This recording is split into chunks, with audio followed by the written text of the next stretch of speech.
the men's. Yeah. We already know about the boomerang. I don't think I can tape that much. Start again. The throwing boomerang. Recreation. Again, music. Clubbing, fighting. Now this is a hunting boomerang. You'll know again by the mulga wood is two-toned. So what you actually do is you throw it at the animal, whatever it is, kangaroo or emu or whatever, buckle the leg till it's finished, like lay down, come in and then finish him off. And it's also used for fighting. Now the men's artifacts were, in a sense, they were divided into two categories. Warfare, but we didn't have fully fledged warfare. So we had a bit of bickering and, disputes, but it'd be settled before we actually, how they call it, because we had to have access to the land. This here is my shield, men's shield. Now, people used to say, why don't we have a shield to conceal your body, shield you? But our shield is made of mulga wood, again two-tone. It's only actually used to deflect, block off. Yes, this is another shield. This shield is made from the bean tree. Now the bean tree is a very light wood, but this is something that's very light compared to those ones that you're actually getting around. Bean tree come from up north, Tennant Creek, probably your country too, any of you have bean tree there? Yeah, we're different tribes, Kellie and I. But again, this is very soft wood.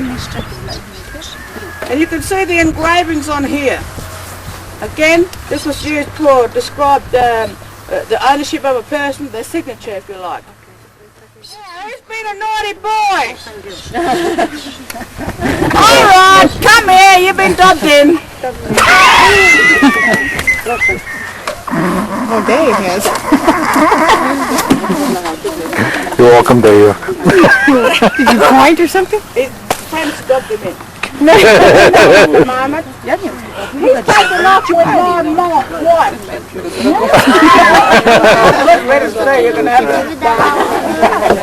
So, what I've got in my mirror here is the ceremonial spear and also the punishment spear. So,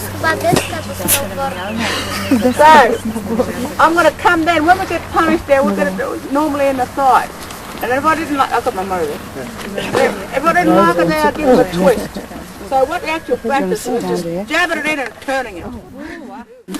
Anyway, he's never learnt his lesson with me spearing him, because spearing is just one of the rituals that we actually go through. All that. But he is totally ignored my thing, and he's still messing around with my wife. So I'm really mad about that. What's the matter? So what I do, I hit him there with my mirror. Like in his mirror, elbow. So you're down. You got a broken arm. Then I hit him on the other side.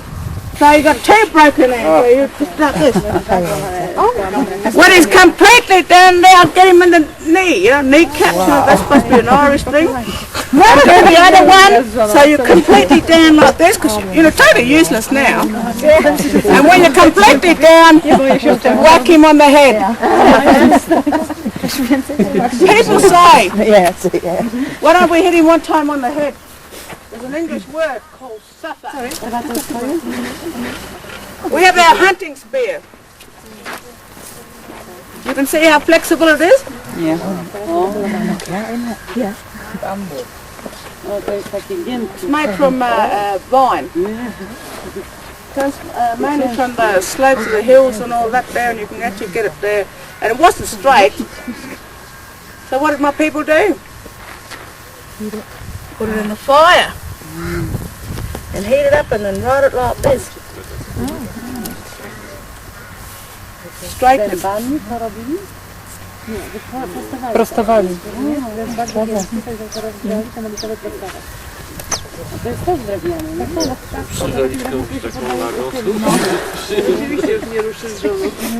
It was used with the aid of this.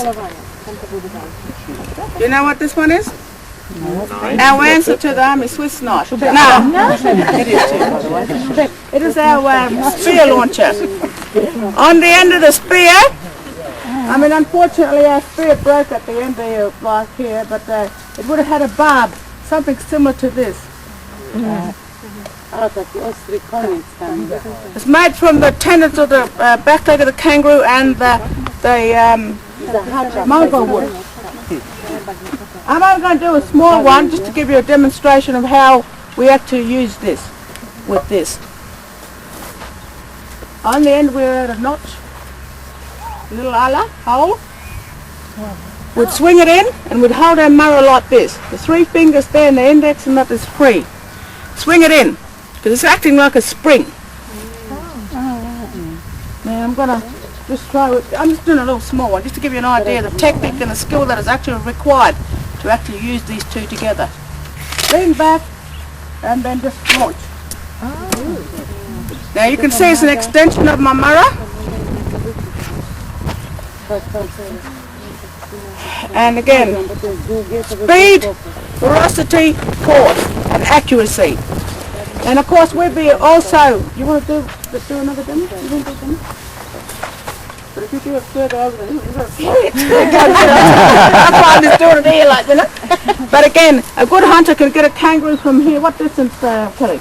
Well, twice the distance at normal with a normal arm. With this with a normal arm, might about that tree, the house probably. Yeah, or to the fence. I always say to the When fence. the woomera goes further, it goes twice the distance again. So it's good to use the woomera. Speed, velocity, and of course the Aboriginal people again added to modern technology of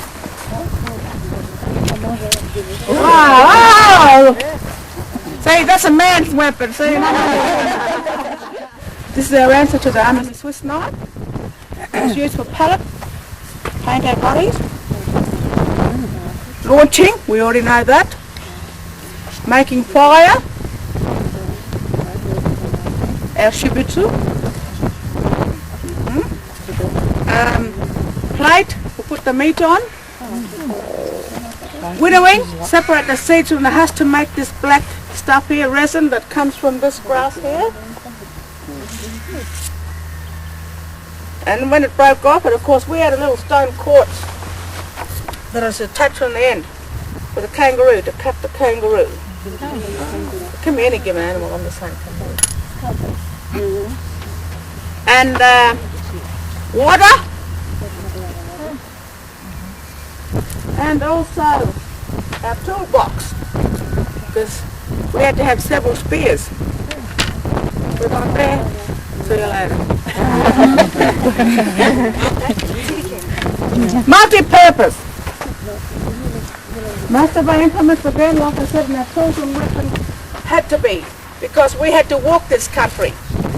And by walking this country, you don't want to be laden down with too many things. I mean, we left this grinding stone at the main campsites around the country. Who carried it for me today?